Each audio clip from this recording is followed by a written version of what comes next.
Hi guys, this is Greg with Low Tech Gamer, and today we're going to take a look at Fighter's Megamix for the Sega Saturn.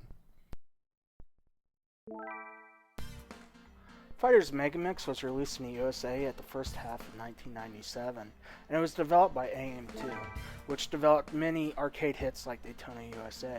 It combined several characters from various Sega games, had the complete cast of characters from Virtua Fighter 2 and Fighting Vipers, as well as having Janet from Virtual Cop 2 and the Hornet Cart from Daytona USA.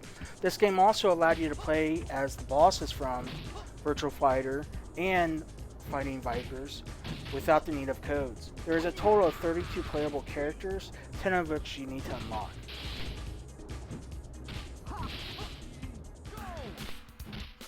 The gameplay for Fighter's Megamix is broken down into a couple different modes. You have survival, 2-player versus, team battle modes, and then what they did, instead of having a standard arcade mode for single player, they broke the single player mode down into 9 different brackets. So what you did was you'd have to go through and defeat the brackets in order to unlock additional characters and concept art.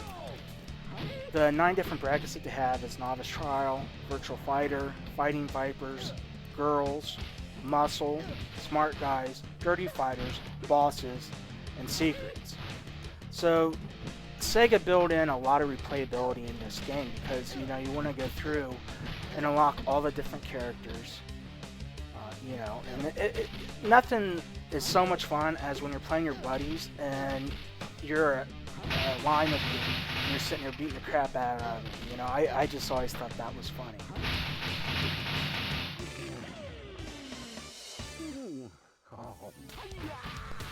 The music in Fighter's Megamix is a collection of tunes from Virtua Fighter 2 and Fighting Vipers, as well as some additional tracks from Daytona USA and Sega classics such as Afterburn to round the score out. So, to say the least, the music is quite catchy. It never gets old. It sounds good. It's not muffled. It's arcade quality, and it also is reminiscent of the good old days when Sega was king of the hill as far as consoles and the arcade went. The graphics in Fighter's Megamix, I believe, is quite good. They're not as good as, say, Virtua Fighter 2, but the game has far more characters and gameplay options than what Virtua Fighter 2 did. To say the least, the textures aren't as sharp, but the game still runs at 60 frames a second. And, graphics aren't everything. But to me, and to many other people, this is the best fighting game that came out on the Sega Saturn.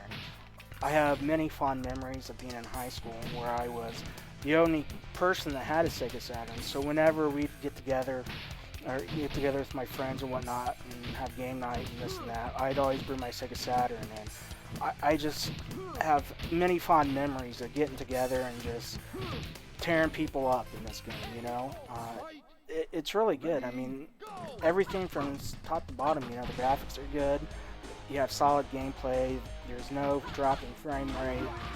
You have 32 characters to pick from. You have a lot of unlockables as well as concept art.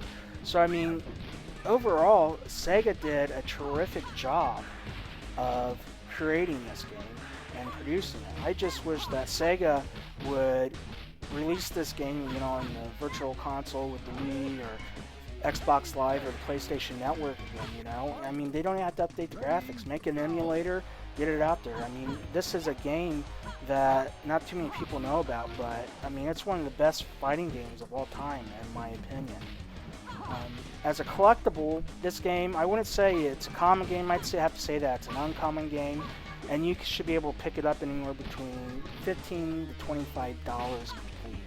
If you see anything out there higher than that, just look around, be a little patient, and you'll be able to get it. In the end, Fighter's Megamix has excellent gameplay, has a bunch of replayability built in.